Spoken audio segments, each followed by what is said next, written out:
अंतवंत नाशवान इमे ये सब देहा भौतिक शरीर नित्यस्य नित्य स्वरूप उक्तः कहे जाते हैं।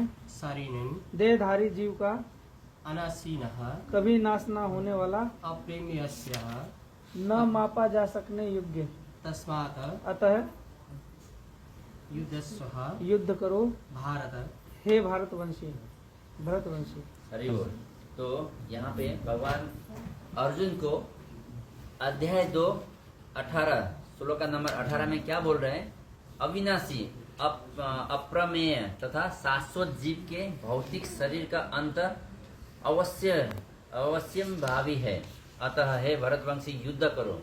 तो अभी हम इस श्लोका को आगे चर्चा करने से पहले मैं आप लोग से थोड़ा सा आप लोग का अटेंशन चाहता हूँ कि देखिए यहाँ पे जितना भी भक्त जहाँ कहीं से भी आए हैं, बहुत दूर, जैसे कोई भक्त यहाँ पे बरदुबे से आए हैं, कोई सज्जा से आए हैं, कोई नजदीक रोला से, कोई नेशनल पेंट से, काफी दूर दूर से भी आए हुए हैं। तो यहाँ पे हम सब लोग एकत्रित किसके लिए हुए हैं? किसके लिए एकत्रित हुए यहाँ पे? भगवत भक्ति के लिए। भक्ति के लिए। सबको भगवान के प्रति आस्था है ना? इसीलिए हम बाहर का इंद्रिय तृप्ति को छोड़ के, घूमना फिरना छोड़ के, फोन में बात करना छोड़कर या दोस्त के साथ इधर उधर चलना छोड़ के सब लोग यहाँ पे आए हैं। वो भी काम करके, ड्यूटी खत्म करके एकदम भाग भाग के यहाँ पे पहुंचे, है ना? क्यों? क्योंकि हम सबको भगवान की भक्ति करने के लिए यहाँ आ रहे हैं और बड़ा आनंद मिलता है। जो पुराने भक्त है उनको आनंद मिल रहा है, जो नए भक्त है वो आनंद लेना चाहते हैं, वो आनंद को जानना चाहते हैं। सही है? ये क्या है कृष्ण भक्ति? तो जो भी है, कुल मिला के बात क्या है कि एटलीस्ट हम सब लोग को भगवान के प्रति बहुत आस्था तो है, विश्वास है ना? हमको अगर कुछ भी समस्या में हम रहते हैं तो हमको बचाने वाला केवल भगवान ही है, इतना तो हमको सबके ऊपर विश्वास है। सही है? सबको विश्वास है। तो अभी देखिए यहाँ पे जो क्लास शुरू होता है एक्यूरेट 7 बजे से जो प्रोग्राम शुरू होता है, 7 से संध्या आरती होती है, फिर नरसिम्हा आरती होती है, फिर एक राउंड चैंटिंग होता है, फिर क्लास शुरू होता है, फिर प्रसादम तक, यानी कि 7 to 9 है, 2 घंटा हमारा बिल्कुल जीवन का समय जो है वेस्ट नहीं होता है। यहाँ पे प्योर 100% प्योर कृष्ण भक्ति होता है। हम हरिनाम जपा करते हैं, भगवान का कीर्तन करते हैं और भगवान के वाणी को सुनते हैं, है ना, भगवद गीता के माध्यम से। और श्रील प्रभुपाद जी का तात्पर्य भी सुनने को मिलता है। तो इससे क्या होता है कि हम सब लोग जो भी यहाँ पे एकत्रित हुए, क्या आप लोग को जब इतना विश्वास है तो मैं पूछना चाहता हूँ, क्या आप सब लोग ये भगवान को जब आप सब लोग इतना मानते हैं और इतना प्रेम से यहाँ आए हैं, क्या भगवान, आप सोचिए कि भगवान आपको आकर कुछ कहना चाहते हैं, आपसे मिलना चाहते हैं, बात करना चाहते हैं, हाँ, कुछ बताना चाहते हैं आपके जीवन के विषय में, आपके अच्छाई के लिए, आपको ये जो है दुख से निकलने के लिए कुछ बताना चाहते हैं, आपसे बात करना चाहते हैं नजदीक में आके, एकदम पर्सनल लेवल में। कौन कौन है भगवान से बात करना चाहते हैं? सब लोग सब लोग चाहते हैं? पक्का? हरि बोल, हरि बोल। तो हाथ उठाए, मुझे तो लगा था नहीं चाहते हैं। सब लोग चाहते हैं? हरि बोल, हरि बोल। बहुत अच्छा लगा ये तो, सब लोग भगवान से बात करना चाहते हैं। और क्या आप जानना चाहते हैं कि सबका जीवन यहाँ पे अलग अलग मेटेरियल से बना हुआ है, अलग अलग स्टोरी है सबका, है ना? बहुत सारे लोग का अंदर में कुछ कुछ दुख भी है, बहुत सारे लोग को सुखी सुख है ना? बहुत सारे लोग को हृदय में कुछ ना कुछ प्रश्न है अपने जीवन के विषय में, या कुछ चाहते हैं या कुछ पाना चाहते हैं। बहुत भिन्न भिन्न प्रकार के जो है इंक्वायरीज रहता है मन में, है ना? जिज्ञासा रहती है, या आशा रहती है, या भरोसा रहता है, कुछ तो सबका मन में ऐसा रहता है। तो भगवान सोच रहे हैं, भगवान बताते हैं कि मैं आप सबके पास पर्सनली आऊंगा, क्योंकि भगवान कैसे है? सूर्य के समान है ना? ऐसा भी हमको सोचने की जरूरत नहीं कि अरे भगवान तो उतना दूर है, कैसे मेरा पास में आएंगे। कोई कोई लोग ऐसा भी सोचते हैं, जब हम मंद बुद्धि में होते हैं तो ऐसा भी सोचते हैं भगवान किस किस का दिमाग में घुसेंगे। भगवान ने बनाया हुआ, इंसान ने बनाया हुआ एक मोबाइल का टावर हम सबका मोबाइल में आ रहा है, इंटरनेट नेटवर्क आ रहा है ना, सबने सिम डाल दिया, तो सबका पास जो मोबाइल है सबका में जो है सिम कार्ड में इंटरनेट आ रहा है। सही है? तो हम भगवान का जो नेटवर्क है उससे हमारे हृदय में आत्मा स्वरूप सिम कार्ड सब में है ना? तो नेटवर्क आ रहा है, कनेक्टेड है हम, ठीक है? एक्चुअली डिस्कनेक्ट था, अभी 2 घंटा पहले, अभी 1 घंटा पहले से हम अभी कनेक्टेड है पूरा एकदम। अभी लाइन जो है क्लियर है, कोई डिस्टर्बेंस नहीं है, वाईफाई इंटरनेट सब इंटरनेट जो है मिल रहा है। तो भगवान चाह रहे हैं कि भगवान आकर आप सबके साथ पर्सनली आप सबका जो है बात सुने, और भगवान चाहते हैं कि आपका मन में जो शंका है, जो भी इच्छा है, जो भी आपका जो भगवान के प्रति जो भी भाव है, वो आदान प्रदान करने के लिए भगवान तो आतुर है, ठीक है, भगवान आना चाहते हैं बात करने के लिए। तो इसलिए मैंने पूछा कि आप लोग सब लोग तैयार है? बिल्कुल है ना। तो फिर आप लोग बहुत ही विश्वास पूर्वक, एकदम ध्यान पूर्वक और विश्वास के साथ ये जो 45 मिनट्स का जो हम लोग क्लास सुनने जा रहे हैं, इसको बिल्कुल ध्यान से सुनिए, क्योंकि ये जो यहाँ पे जो भगवान बताने जा रहा है, ये भगवत गीता यानी क्या है? भगवत गीता यानी भगवान का गीत है ना, भगवान का मुखारबिंद से निकला हुआ गीत है, जो अर्जुन के माध्यम से हम तक भगवान पहुंचा रहे हैं, ठीक है। और इस गीता के अंदर में जितना भी ज्ञान है, मतलब जो भी चीज है, भले ही हम दिखने में यहाँ पे डिफरेंट दिखते हैं, बहुत सारा अलग अलग देश से है, अलग अलग स्टेट से आए हैं, हाँ, कोई यहाँ पे चेन्नई से है, तमिलनाडु से है, कोई यूपी से है, कोई नेपाल से है, कोई केरला से है, कोई महाराष्ट्र से है, और सब जगह यहाँ पे हम मिक्स है, उड़ीसा से है, हर मतलब है ना, इंडिया, नेपाल, सब जगह से जो है, हरे कृष्ण बोल, सब जगह से जो है हम लोग यहाँ पे मिक्सअप है।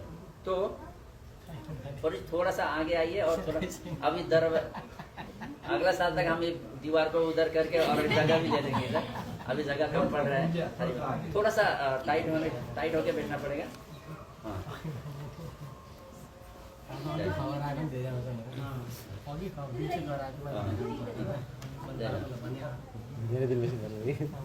तो हम इतना अलग अलग होने से भी, हम सबका अलग अलग प्रश्न होने से भी, हम सबका अलग अलग विचार होने से भी, भगवान ने एक गीता के अंदर समस्त सृष्टि का समस्या का समाधान बता दिया है।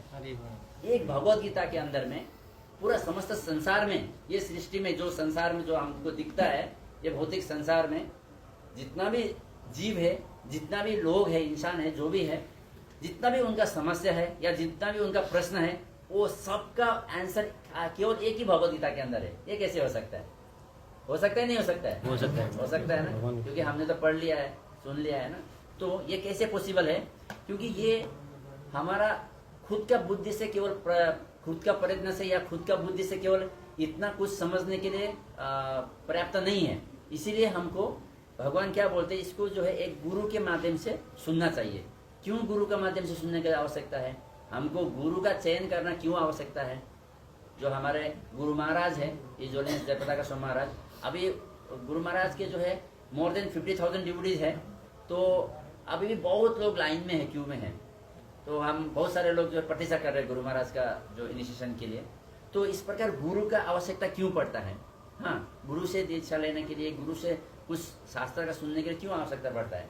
क्योंकि देखिए, जिस प्रकार एक गाय जो होती है ना, गाय काऊ, वो हरा भरा खाती है, हाँ, घास, उसको क्या करते हैं, घास को पका के खाते हैं क्या? नहीं, नहीं। कच्चा। हम लोग तो ग्रीन लीफ को, सब्जी को पका के खाते हैं ना। गाय क्या करती है, उसको चबा चबा के खाते हैं ना। तो उस एकदम वो जब चबाती है तो वो पक जाता है, और उससे बहुत अच्छा दूध निकलता है, और उससे हमारा जो है शरीर इष्ट पुष्ट होता है ना, हम लोग को जो है शक्ति मिलती है। देखिए, जिस प्रकार गाय घास को चबाते हैं, हाँ, उसी प्रकार जो हमारे गुरु है, जो हमारे जितना भी हमारा जो है पूर्व आचार्य है, इन्होंने, साधु संत ने ये शास्त्र को इतना अच्छा से चबाया है। और दूसरे रूप में बोलो तो हम लोग इतना लेजी है ना, कलयुग में हमारे पास समय भी नहीं है। उन्होंने पूरा चबा के ऐसा रेडी करके दिया कि हमको खाली निकलना है खाली, हाँ, रेडी करके रख दिया सब कुछ। हमारा भक्ति के लिए, हमारा जो है कृष्ण भावनामृत में हमको चलने के लिए सब कुछ रेडी स्टैंड में रख दिया। श्रील प्रभुपाद जी का योगदान देखिए, आज संसार भर में इस प्रकार, हम विदेश में रहकर, इस प्रकार मरुभूमि में रहकर भी, दुबई जैसा देश में, इस प्रकार हम लोग को आसानी से कृष्ण भक्ति मिल रहा है, भगवत भक्त का संगति मिल रहा है। हाँ, ये कितना इम्पोर्टेंट बात है ना। ये चीज हमारा गांव में, हमारा हिंदू राष्ट्र में, नेपाल में जाकर भी, अभी तो नहीं है, फिर भी उधर गांव में जाके भी आसानी से नहीं मिल सकता है। तो यहाँ पे हम लोग को मिल रहा है। यानी इतना श्रील प्रभुपाद जी ने अरेंजमेंट करके रखा है। आपको खाली आना है, भक्तों का संग में रहना है, हरे नाम हरे कृष्णा कृष्णा कृष्णा कृष्णा हरे हरे राम राम राम हरे हरे। तो इस प्रकार भगवान का नाम जप करते करते भगवान का लीला का जो है, भगवान का आदेशों का वर्णन सुनते सुनते जो है प्रसादम खा के आनंद में फिर जाना है। तो इस प्रकार का व्यवस्था श्रील प्रभुपाद जी की कृपा से हम लोग को बना के रख दिए हैं। तो इसीलिए हम सब लोग जो है बहुत ही भाग्यवान हैं। तो यहाँ पे अभी मैं जो श्लोका लेने जा रहा हूँ, ये जो पढ़ाई कर रहे हैं, तो ये भगवान ने साक्षात डायरेक्टली जो है अर्जुन को बता रहे हैं। तो इन अर्जुन के माध्यम से अर्जुन को क्या इतना अज्ञान थे क्या? अर्जुन जो भगवान के सखा होकर भी, मित्र होकर भी उनको इतना गीता का ज्ञान सुनना पड़ा, क्या आपको लगता है इतना अज्ञानी थे अर्जुन? नहीं, वो क्या कर रहे थे? वो एक्टिंग कर रहे थे। किसके लिए? हमारे लिए, ताकि आज हम लोग इस प्रकार यहाँ पे बैठ के भगवान का वाणी को डायरेक्टली सुन सके। देखिए भगवान तो अभी भी हमको, हम अगर भगवान का भक्ति करेंगे तो अभी भी हम भगवान के साथ में डायरेक्टली टच में हो सकते हैं, लेकिन हम इतना शुद्ध नहीं है और इतना हम लोग को मतलब कि क्षमता नहीं है कि हम भगवान को पहचान सके, जान सके। ठीक है, तो इस प्रकार हमको भगवत भक्तों के संग से, उनका माध्यम से जो है हम भगवान के जानने का प्रयत्न कर रहे हैं। और तो इसीलिए हम लोग अब पहले एक श्लोका लिया हमने, तो इसका हम तात्पर्य थोड़ा पढ़ते हैं, फिर उसके बाद हम इसका चर्चा आगे करेंगे। ठीक है, तो कोई पढ़ेंगे प्रभु जिसका तात्पर्य पढ़िए। भौतिक शरीर स्वभावैले नाशवान छ, यो तुरुन्तै पनि नाश हुन सक्दछ र 100 वर्षपछि पनि नाश हुन सक्छ। केवल समयको कुरो मात्रै हो। यसलाई अनन्त कालसम्म बचाइराख्न सम्भव छैन, तर आत्मा अत्यन्तै सूक्ष्म भएकाले यसलाई मार्न सकिँदैन र यसलाई शत्रुहरूले देख्नसम्म पनि सक्दैनन्। पहिलेका श्लोकहरूमा भने जस्तै यो आत्मा कति सानो छ र कसैले यसका आयामहरूलाई कसरी नाप्ने हो भन्ने कुरा सोच्न पनि सक्दैन। एकातिर जीवात्मालाई कसैले पनि मार्न पनि नसक्ने र अर्कोतिर उसले भौतिक शरीरलाई स्थायी रूपमा वा समयको कुनै निश्चित अवधिसम्म सुरक्षित राख्न पनि नसक्ने हुनाले दुवै दृष्टिकोणबाट उसका लागि चिन्ता गर्नुपर्ने कुनै कारण देखिँदैन। पूर्ण आत्माको सूक्ष्म कणलाई आफ्नो कर्मअनुसार भौतिक शरीरको आवश्यकता पर्दछ। त्यसैले जीवात्माले धार्मिक कर्तव्यहरूको राम्रोसँग पालना गर्नुपर्दछ। वेदान्त सूत्रहरूमा जीवात्मालाई प्रकाशका रूपमा चिनिएको छ, किनभने जीवात्मा कुनै परम प्रकाशको सूक्ष्म अंश हो। जसरी सूर्यको प्रकाशले सारा ब्रह्माण्डको रक्षा गरेको छ, त्यसै गरी आत्माको प्रकाशले भौतिक शरीरलाई बचाइराखेको छ। जब आत्मा यो भौतिक शरीरबाट बाहिर निस्किन्छ तब शरीर सड्न थाल्छ। त्यसैले भन्न सकिन्छ आत्मा नै यो शरीरको रक्षक हो। शरीर स्वयं महत्त्वपूर्ण छैन। त्यसैले भौतिक शरीरको चिन्तन गर्दा धर्मको बलिदान नहोस् भन्ने उद्देश्यले नै यहाँ अर्जुनलाई लडाईँ गर्न उपदेश दिएको हो। हरे कृष्ण। बहुत बहुत धन्यवाद पदम प्रभु जी। तो यहाँ पे तात्पर्य भाई भक्तिवेदांत स्वामी श्रील प्रभुपाद जी की जय। तो यहाँ क्या कह रहे हैं श्रील प्रभुपाद जी की भौतिक शरीर स्वभाव से नाशवान है, लेकिन ये जो भौतिक शरीर है ना हमारा, ये स्वभाव से ये नाशवान है। ये हम भले ही भूल जाते हैं, नहीं मानते हैं, इसीलिए हम बहुत कुछ प्लान करते हैं, ऐसा करते हैं प्लान कि ये जीवन जो है हमेशा हमेशा के लिए रहने वाला है। इस प्रकार हम प्लान करते हैं ना, करते नहीं करते? अरे इतना साल के बाद ये करूंगा, इसके बाद ये करूंगा, लेकिन ये शरीर तो नाशवान है। वो जो हम दिख भी रहे, पहले हम इतना छोटे थे बच्चे, हाँ इतना छोटे थे, फिर थोड़ा बड़े हो गए, फिर बड़े हो गए, अब इतना उम्र हो चुका है, अब कुछ टाइम के बाद थोड़ा बूढ़ा हो जाएंगे और फिर शरीर जो है त्यागने का समय आ जाएगा। लेकिन हम ये चीज को जानना नहीं चाहते, सुनना भी नहीं चाहते। बूढ़ा होना और मरना तो लोग सुनना भी नहीं चाहते, हाँ पसंद नहीं करते। लेकिन क्या है, अनफॉर्चुनेटली ये सबको भोगना ही पड़ता है। हाँ, इसीलिए इसको क्या बोलते हैं, वास्तविक दुख जो होता है ना, ये 4 प्रकार का दुख है जो है वास्तविक दुख होता है। जो वास्तव में जो दुख होता है वो संसार के हर एक प्राणी के लिए लागू होता है। वो 4 प्रकार का दुख क्या क्या है? वो जन्म मृत्यु जरा और व्याधि। व्याधि। ये 4 जो दुख है ना, जन्म मृत्यु जरा व्याधि, जन्म लेना और बुढ़ापा होना, रोग लगना और मृत्यु होना, ये चाहे कितना भी अमीर हो उसको भी भोगना पड़ेगा, चाहे कितना भी गरीब हो उसको भी झेलना पड़ेगा।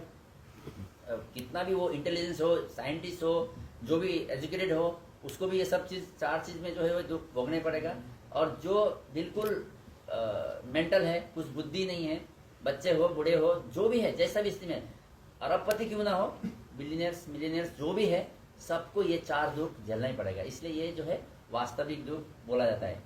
जो हमारा बीच में कभी कभी जो दुख आता है ना, हम सोचते हैं कि अरे मेरा जितना दुख है इतना दुख तो किसी का भी नहीं होगा, खाली मैं जानता हूँ मेरा दुख कितना है। ऐसा लोग बहुत चिंतित रहते हैं। हाँ, एक किसी का जो है एक ये हो गया, बहुत मुश्किल था घर में खाने के लिए, और घर में जो है एक टाइम के लिए खाने के लिए बहुत मुश्किल हो रहा है। कहीं बैठा हुआ है, मान लीजिए कहीं दुबई में कहीं पे बैठा हुआ, अभी शिफ्ट होके, जब वो नहीं है, खाने के लिए पैसा नहीं है, 2 धर्म का है, सब्जी लेके आके खा रहे हैं, और एक जो है बीमार पड़ गया, तो उसके लिए बहुत बड़ा दुख हो गया ना। खाने का पैसा नहीं, अभी भी कोई घर में परिवार में कोई बीमार पड़ गया, तो उसको बहुत दुख लगा। तो उसको दुख लग रहा था, लेकिन बाजू में अभी एक आदमी ने फिर बहुत मेहनत करके पैसा जमा करके जो है एक छोटा सा पढ़ाई करके दुख करके एकदम मेहनत करके एक छोटा सा क्लिनिक खोल के, एक डॉक्टर, सिंगल डॉक्टर खुद का क्लिनिक खोल के बैठा है। उसको भी सोच रहा है कि मेरे पास कोई कस्टमर नहीं आ रहा है, तो ये लोग आ गए तो उसको बहुत खुश मिल गया, अरे एक कस्टमर आ गया, एक बीमारी आ गया, चलो अब इनका मैं इलाज करूंगा, थोड़ा पैसा आएगा। हाँ, अब इनका बहुत बड़ा दुख है, उनका बहुत बड़ा सुख है। हाँ, ऐसे ही किसी का एक वास्तव में जो सरल तरीके से समझेंगे तो एक किसी को इंटरव्यू में जाना है, तो बेचारा पैसा भी नहीं है, और जाते जाते क्या हो गया, बारिश आ गया, बहुत जोर से बारिश आ गया। अब इंटरव्यू में पहुंचना है, बारिश आ गया, तो जो उसको पैसा भी नहीं था, लेकिन बारिश के टाइम में अभी छतरी खरीदना पड़ेगा, तो छतरी खरीदने गया, तो वो एक छतरी, वो दुकान जो है वो छतरी बिक नहीं रहा था काफी टाइम से, तो उसको इतना अच्छा लगा एक छतरी गया मेरा। हाँ, तो इस प्रकार एक का दुख दूसरा के लिए सुख हो सकता है। इसीलिए ये सब जो दुख है हमारा जीवन में जो आता है, छोटा मोटा दुख, ये दुख वास्तविक दुख नहीं है, ये टेम्परेरी है। जिस प्रकार सूर्य के बाद में सूर्योदय के बाद में शाम होता है, सूर्यास्त होती है, और सूर्यास्त के बाद फिर सूर्योदय होते हैं। हाँ, ऐसा ही जो है समर के बाद विंटर आता है, विंटर के बाद समर आता है। तो हमारा जीवन में भी सुख और दुख जो है आना जाना रहता है, लेकिन हमको क्या करना चाहिए, हमको स्थिर रहना है, हमको सुख और दुख में विचलित नहीं होना है। तो ये जो शरीर है, ये भौतिक शरीर स्वभाव से ही नाशवान है, यह तटस्थ नष्ट हो सकता है, और 100 वर्ष बाद भी यह केवल समय की बात है, कभी भी ये नष्ट हो सकता है। किसी को 10 वर्ष में नष्ट हो जाता है, किसी का 20-25 साल में, किसी का 50-60 में, किसी का 100 साल के बाद, लेकिन नष्ट तो होना ही होना है ना। तो इसे अनंत काल तक बनाए रखने की कोई संभावना नहीं है, किंतु आत्मा इतना सूक्ष्म है कि इसे शत्रु देख भी नहीं सकता, मारना तो दूर रहा। तो हम लोग जो दिखते हैं एक दूसरे को, जीव जो है यहाँ पे बहुत ही ज्यादा जो है क्या बोलते हैं उसको, एकदम दुष्ट स्वभाव से किसी का पीछे पड़ के किसी का हत्या करते, मैं इसको मारूंगा या इसके ऊपर एकदम दृष्ट रख के उनका ऊपर आक्रमण करता है। तो इस प्रकार जो भी आक्रमण कर रहा है वो केवल एक शरीर से दूसरा शरीर को नाश कर रहा है, लेकिन आत्मा को तो वो दुश्मन शत्रु जो होता है वो दिख भी नहीं पाता है। तो आत्मा का परिभाषा क्या है, आत्मा को आप किस रूप में समझ सकते हैं, कैसे जान सकते हैं आत्मा है। देखिए, हम एक शरीर है, ठीक है, तो अगर आपको यहाँ चोट लगता है तो दर्द होता है, सही है, पैर में चोट लगता है फिर भी दर्द होता है, बाल में चोट लगता है तो भी दर्द होता है। शरीर का कोई भी अंग में कहीं पे भी चोट लगती है या कुछ भी चीज होता है, खुजली होता है, दर्द होता है, जलन होती है, तो आपको फीलिंग होता है। ये क्यों होता है पूरा शरीर में? क्योंकि यहाँ पे चेतना है, चेतना व्याप्त है ना पूरा शरीर में। अब मान लीजिए किसी का हाथ अलग है, शरीर से अलग हाथ हुआ है, तो वहां पे कनेक्शन नहीं है, चेतना नहीं है, तो उसमें कुछ भी काटेंगे फिर उसके बाद यहाँ पे दर्द होता है क्या किसी को? नहीं होता है ना। क्यों? क्योंकि उस हाथ में जो अलग हुआ है, जिसका उस कारणवश वो हाथ कट हो गया, बाहर है, तो उसमें चेतना नहीं है। सही है, समझ में आ रहा है? तो जो चेतना के रूप में पूरा शरीर में व्याप्त है वही आत्मा है। सही है। तो आत्मा क्या है? पूरा शरीर में चेतना के रूप में व्याप्त है। जिस दिन आपको किसी को भी शरीर में इस प्रकार का जो चेतना, यानी कि कुछ भी मारने से मतलब पीड़ा देने से पीड़ा नहीं होता है, जलन नहीं होता है, दर्द नहीं होता है, यानी कि उस टाइम वो शरीर, आत्मा ने शरीर छोड़ दिया। सही है। चेतना पूरा शरीर में, जिस प्रकार एक मेडिसिन जो खाते हैं तो पूरा शरीर में वो मेडिसिन व्याप्त रहता है। सही है। जी। एक मेडिसिन आप खाते हैं तो सिर दर्द है तो वो भी ठीक करेगा, पैर दर्द है तो वो भी ठीक करेगा, पेन किलर वो पूरा शरीर में व्याप्त हो जाता है ना, एक मेडिसिन। तो इसी प्रकार क्या होता है कि जो चेतना है पूरा शरीर में व्याप्त है एकदम सब जगह में। तो हमको कहीं पे भी दर्द होता है, खुजली होता है, कुछ भी होता है तो हमको पता चल जाता है। तो जो आत्मा है चेतना के रूप में पूरा शरीर में व्याप्त है, इसीलिए हम इसको हमको जीवित बोलते हैं, अलाइव है ना, हम लाइव है तो हम जिंदा है। इसीलिए जिस दिन ये शरीर से ये आत्मा निकल जाएगा फिर ये शरीर कुछ काम का नहीं रहता है, तो उसको फिर लोग बोलते हैं कि जल्दी जल्दी लेके जाओ नहीं तो ये सड़ जाएगा बॉडी, फिर उसका नाम बॉडी बन जाता है ना। हम सब ने इसका विषय में पहले भी बहुत पढ़ाई कर चुके हैं। तो देखिए बहुत ही सिंसियर बात है, बहुत सीरियस बात है हमारा जीवन में, मनुष्य योनि में जो हम भूल के बैठे खाली घूमने खाने पीना पैसा कमाना और बाल बच्चा के लिए फ्यूचर के लिए प्लान करना, खाली इतना में जो बैठे ना, ये हमारा जीवन का उद्देश्य नहीं। इसके लिए हमको मनुष्य योनि नहीं मिला है, केवल बिल्कुल नहीं मिला है, बिल्कुल भी नहीं, इसके लिए नहीं मिला है। ये तो पशु भी कर रहा है, खाना सोना बच्चा पैदा करना ये सब पशु भी कर रहा है। हाँ, तो हमको किसके लिए ये शरीर मिला है? ठीक है, आहार निंद्रा भय मैथुनम च धर्म ही तेसा अधिक विशेष। तो केवल धर्म एकमात्र ऐसा अधिक विशेष है मनुष्य योनि में जो हम लोग कर सकते हैं, जो पशु नहीं कर सकते। ठीक है, और क्या बोलते हैं कि धर्म ही हीना पशु ही समान। तो अगर मनुष्य योनि में आने के बाद अगर वो धर्म एक ही विशेष है, अधिक विशेष, एक ही विशेष है मनुष्यों में और पशुओं में, पशु में कि धर्म विशेष है। अगर हम लोग मनुष्य योनि में आके अगर हम लोग धर्म भी नहीं करते हैं तो धर्म ही हीना पशु ही समान बोल रहे हैं, तो हम अगर वो भी नहीं करेंगे तो हम पशु के समान ही हो गए। इसीलिए हमको धर्म करना जरूरी है। ठीक है, तो धर्म इस प्रकार होता है कि भगवान इसलिए यहाँ पे अर्जुन को बता रहे हैं, हे अर्जुन, जो आत्मा जो होता है, तुम जो शरीर के विषय में चिंता मत करो। ठीक है, आत्मा तो अविनाशी है, आत्मा को कभी भी कोई भी नहीं मार सकता है। हमारा ये जो जन्म है, अभी हमको लगता है कि हमारा जो है पहला जन्म है, ये हमारा उत्पत्ति यहाँ से हुआ है। मेरा पत्नी, मेरा पिता, मेरा माता, मेरा बच्चे, मेरा ये, मेरा संपत्ति, मेरा सुख, ये जो हम सोचते हैं, हमको लग रहा है ना, आपको लगता है ना, हम सबको लगता है ना कि ये हमारा पहला जन्म में लगता है ना। लेकिन नहीं, भगवत गीता में भगवान भी कहते हैं ना कि अर्जुन, इससे पहले जो है हम लोग का बहुत बार तुम्हारा जो है जन्म हो चुका है ना। तो यहाँ पे हमारा भी पहले बहुत बार जन्म हो चुका है, कई बार जन्म लिख चुके हैं हम लोग ने, करोड़ों साल कितना बार पता नहीं हम लोग ने जन्म लिया है, भगवान जाने। ठीक है, तो हमारा बहुत जन्म के बाद में ये जो है मनुष्य योनि हमको प्राप्त हुआ है। अभी ये मनुष्य योनि, फिर बहुत लोग को लगता है कि ये मनुष्य योनि के बाद में सब खत्म हो जाता है। मनुष्य योनि अंतिम नहीं है, ये तो शुरुआत है। क्योंकि ये मनुष्य योनि में हम जो कर्म कर रहे हैं, यही हमारा अगला जीवन तय कर रहा है। अगला जो लाइफ है ये मनुष्य योनि में ही डिपेंड करता है, क्योंकि कर्म का फल मनुष्य योनि में लागू होता है, अन्य कोई योनि में लागू नहीं होता है। पशु योनि में कितना भी पशु पाप करे, किसी को भी, किसी का बच्चा को खा ले, एक टाइगर जो है डायरेक्ट किसी हिरण का बच्चे को, छोटा सा बच्चे को खा ले, उसको कोई पाप नहीं होता है। लेकिन मनुष्य अगर किसी पशु को खाता है तो बहुत महा पाप लगता है, उसको 84 लाख योनि में भ्रमण करना पड़ता है जो मांसाहार करता है। तो इस प्रकार शास्त्र का जो नीति है, जो प्रकृति का जो नीति है, ये फिक्स्ड है सबके लिए, चाहे हम माने या ना माने। ये नियम को जो है वो प्रकृति जो है अपना कार्य करके रहेगी। अभी यूएई का गवर्नमेंट का कुछ रूल्स है, तो अगर आप बोलेंगे नहीं मैं ये रूल्स नहीं मानूंगा, ये तो सही नहीं है, मेरे को तो पता ही नहीं था, मैं तो जानता ही नहीं हूँ इसके बारे में, छोड़ेंगे क्या कोई? नहीं छोड़ेंगे। नहीं, आप इस कंट्री में आए हो तो आपको ये जो है नियम का पालन करना पड़ेगा ही पड़ेगा, चाहे आप जानो या ना जानो। तो आपका कर्तव्य था कि आप इस जहाँ पे आए हैं आप पता करो कि आप किसका सरकार में हो, कौन सा गवर्नमेंट में हो, किसके लिए यहाँ क्या क्या, यहाँ सुख से रहने के लिए क्या नियम का पालन करना पड़ेगा, आपको पता करना चाहिए ना।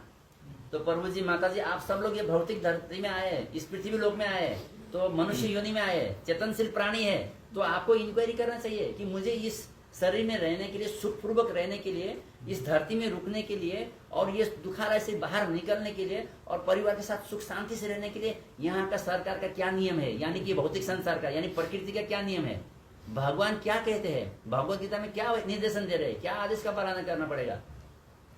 ये चीज हमको इंक्वायरी करना है। जब हम अगर क्वेश्चन करेंगे अपने आप को जानने का प्रयत्न करेंगे तभी ना हमको कोई भक्त सिखाएगा, तभी ना बोलेंगे कि प्रभु जी वहाँ शनिवार क्लास होता है, आप उधर जाओ, उधर आपको आंसर मिलेगा, मुझे इतना पता नहीं है। सही है, हाँ। तो कोई ना कोई बताएंगे। तो इस प्रकार यहाँ आएंगे या कहीं और जाएंगे, इस प्रकार भगवत भक्तों के माध्यम से जो है आपको सारा जो गवर्नमेंट का रूल्स है, यानी कि ये जो सुखालय, जो सृष्टि का जो रूल्स है, ब्रह्मा जी ने क्या बता रहा है, ईश्वरम परम कृष्ण सच्चिदानंद विग्रह अनादिरादि गोविंदम सर्व कारण कारणम, संपूर्ण कारण का कारण तो भगवान श्री कृष्ण है। हाँ, लक्ष्मी सहस्त्र शत सेव्यमानम गोविंदम आदि पुरुषम तमहम भजामी। तो भगवान गोविंद को मैं पूजन करता हूँ, मैं नमस्कार करता हूँ, ब्रह्मा जी बोल रहे। हाँ, इस प्रकार भगवान का वंदना हो रहा है, तो हम गुरु बोल रहे हैं, भगवान बोल रहे हैं, यहाँ पे शास्त्र बता रहे हैं। तो ये कानून है, ये संसार में रुकने के लिए, सुख पूर्वक रहने के लिए ये कानून है। इसको हम अगर जानेंगे और इस प्रकार हम नियम से चलेंगे तो हमारा जीवन इस धरती में यहीं पे बड़ा आनंद पूर्वक, बहुत ही सुख पूर्वक, बहुत ही शांति पूर्वक हमको जीवन जीने को मिलेगा। और इसके बाद जो लाइफ है वो भी गारंटी है कि वो डायरेक्ट भगवत भक्ति में, भगवत धाम में हमको जन्म मिलेगा, जहाँ पे कभी भी फिर मरने का जरूरत नहीं पड़ेगा। सही है, इसीलिए हमको इंक्वायरी करना चाहिए मनुष्य योनि में आने के लिए। मैं क्यों इस प्रकार हल्का सा टॉपिक ले रहा हूँ, क्योंकि यहाँ पे कुछ पुराने भक्त है, उनको थोड़ा रिचार्ज करना है, और कुछ नए भक्त है, उनको थोड़ा इनवाइट करना है। सही है तो इसीलिए थोड़ा सा मेडिसिन क्या होता है कि एक मेडिसिन तो सबके लिए लागू नहीं होता है ना।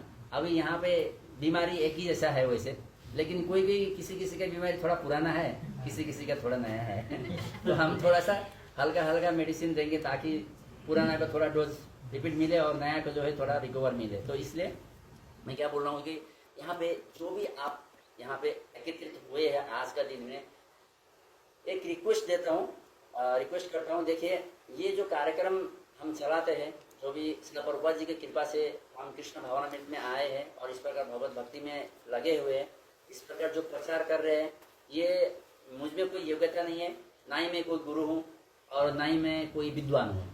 मैं एक साधारण, बहुत ही ये एक परिवार का व्यक्ति हूँ, लेकिन किसी ने मुझे इस प्रकार का भगवत भक्ति में आने के लिए प्रेरणा दिया, और मुझे इस भगवत भक्ति को अपनाने के बाद बहुत ही अपना जीवन में जो है चेंजेस पाया, बहुत ही आनंद आया। जो सुख मैं ढूंढ रहा था, वो अंतर आत्मा से जो सुख चाहिए ना हमको, टेम्पोरेरी सुख नहीं, परमानेंट सुख, वो हमको कृष्ण भक्ति में आके मिला।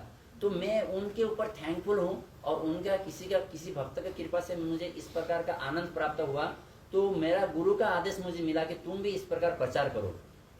जब गुरु का इस प्रकार आदेश मिला तो हम प्रचार में लगे हुए हैं। तो हम आपसे यही निवेदन करते हैं कि ये कृष्ण भावना मेरे संसार में, बाकी सब का मैं नहीं बोलता हूँ, लेकिन इस्कॉन जो है कभी भी किसी भी पर्सनल फायदा के लिए कार्य नहीं करती है। तो इस्कॉन जो एक अंतर्राष्ट्रीय कृष्ण भावनामृत संघ है, ये केवल और केवल भगवान की सेवा के लिए, प्रसन्नता के लिए और भक्तों की ज्ञान के लिए, मतलब भगवत भक्त का सेवा के लिए जो है प्रचार में लगे हुए हैं, कि कोई भी पर्सनल जो है व्यवसाय या कोई भी नाम के लिए या कुछ भी पाने के लिए नहीं करते। इसलिए आप लोग कहीं पे भी इस प्रकार का भगवत भक्त का संगति प्राप्त होता है तो आप लोग ढूंढ के ले लीजिए, ठीक है, ढूंढ के ले लीजिए, और इस प्रकार आप लोग उसमें लग जाइए कि बस, क्योंकि ये इससे अच्छा बेस्ट अपॉर्चुनिटी किसी कोई भी चीज का नहीं हो सकता है।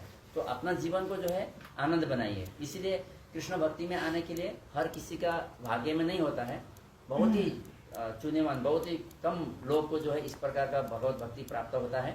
और भगवत भक्ति प्राप्त होने के बाद में उसको उस प्रकार अगर डीपली भगवत भक्ति कर पाना फिर बहुत ही कम लोग होते हैं, ठीक है। तो इसीलिए आप सब लोग उस कम लोग में से आते हैं, तो भगवान का इस प्रकार भगवत भक्ति में लग जाइए, भगवान की सेवा कीजिए, भक्तों का संगति में आइए और अपना जीवन को अच्छा बनाइए। तो शास्त्र भी कहते हैं कि साधु संग सर्वशास्त्र कहे, लब मात्र साधु संग सर्वसिद्धि कहे। तो क्या बोलते हैं शास्त्र में कि साधु का संग करो, तुम साधु का संग करो, साधु संग सर्वशास्त्र कहे, तुम साधु का संग करो, साधु का संग करो, सर्वशास्त्र कहे, सभी शास्त्र बोल रहे हैं ना। तो लब मात्र साधु संग, थोड़ा एक पल का साधु का संग से सर्वसिद्धि हो। तो हम सब लोग का जो साधु का संग एक पल के लिए हुआ था स्टार्टिंग में, किसी के भक्त के साथ मिले थे, किसी ने बता दिया प्रभु जी उधर जाओ या इधर आओ या हमारे साथ में आइए या ये प्रसाद खाइए या ये माला जप करिए, कुछ ना कुछ एक पल के लिए साधु का संग मिला था, जो आज आप सब लोग 3-4 साल से इस प्रकार बहुत अच्छा से भक्ति में प्रगति कर रहे हैं। आपका परिवार भक्ति में है, पूरा परिवार में एक प्रेम है, सबका जीवन का एक उद्देश्य है, कृष्ण है। हाँ, कितना आनंद में है अभी। अगर आनंद नहीं हुआ तो 3-4 साल से नहीं आते जरूर, है ना। तो इसीलिए आप सब लोग जो है इस प्रकार जो है साधु का संग को नॉर्मल मत सोचिए।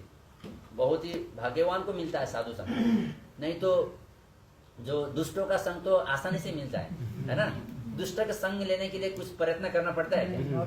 ऑटोमेटिक मिल जाता है। अगर आप रास्ते में चलेंगे थोड़ा अगर सही से भी चलेंगे ना तो दुष्ट तो ऐसे ही मिल जाते हैं, इधर से भी मिल जाते हैं, उधर से भी मिल जाते हैं, कभी बाहर कभी अंदर, कभी घर के अंदर कभी घर के बाहर, दुनिया दीवान सब जगह जैसे ऐसा लगता है कि सारे सब के सब दुष्ट है, मैं ही अकेला अच्छा हूँ, लेकिन हम भी दुष्ट है किसी के लिए।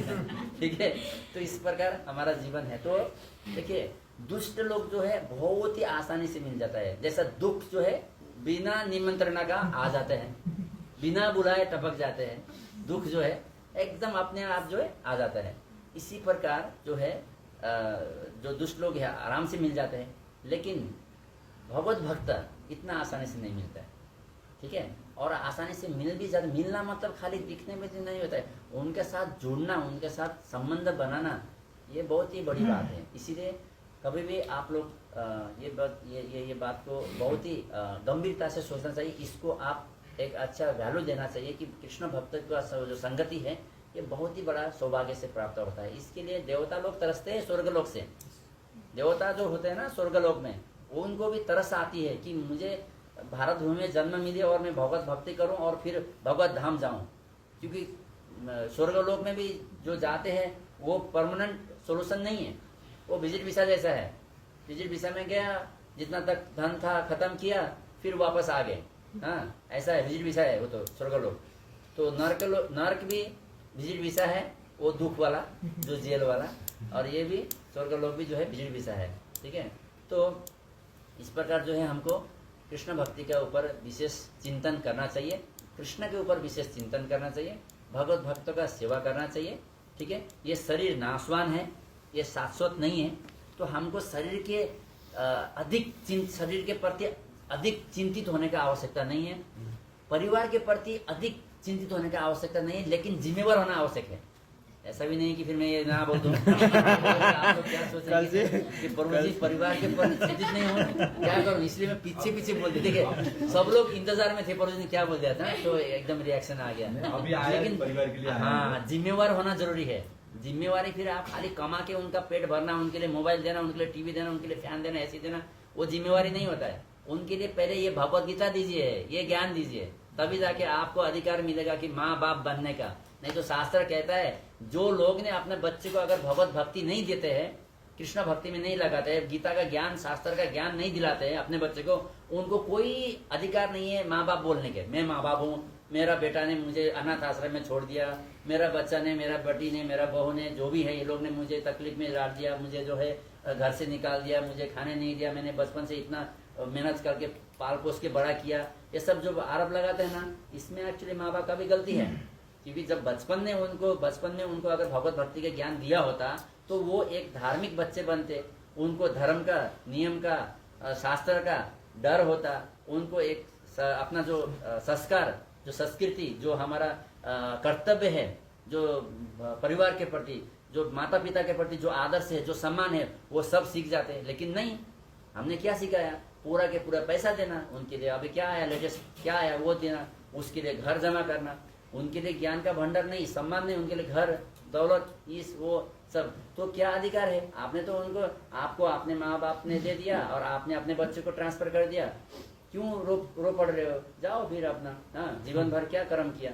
तो ये सबका हकीकत बात है। ये आने वाला दिन में जो है हम सब लोग भोगेंगे अगर हम अपने बच्चे को इस प्रकार भगवत भक्ति ज्ञान नहीं देंगे। तो अगर हम कृष्ण भक्ति में अपने बच्चे को लगाते हैं तो बच्चे जो है बहुत ही सुंदरता से उनका परवरिश होता है, बहुत ही अच्छे विचार उनका दिमाग में रहता है, वो बहुत ही अच्छी तरीके से जो है कृष्ण के कृपा में जो है वो बड़े होते हैं, और जो है आगे जाके वो अपना माता पिता का भी ध्यान रखेंगे, भक्त का भी ध्यान रखेंगे, और अपने आने वाला पीढ़ी का भी ध्यान रखेंगे, उनको भी कृष्ण भक्ति में लगाएंगे, और अपना जीवन बड़ा आनंद से मनुष्य जीवन को समाप्त करके जो भी है अपना लक्ष्य को प्राप्त करेंगे, कृष्ण भक्ति, कृष्ण धाम को पहुंच जाएंगे।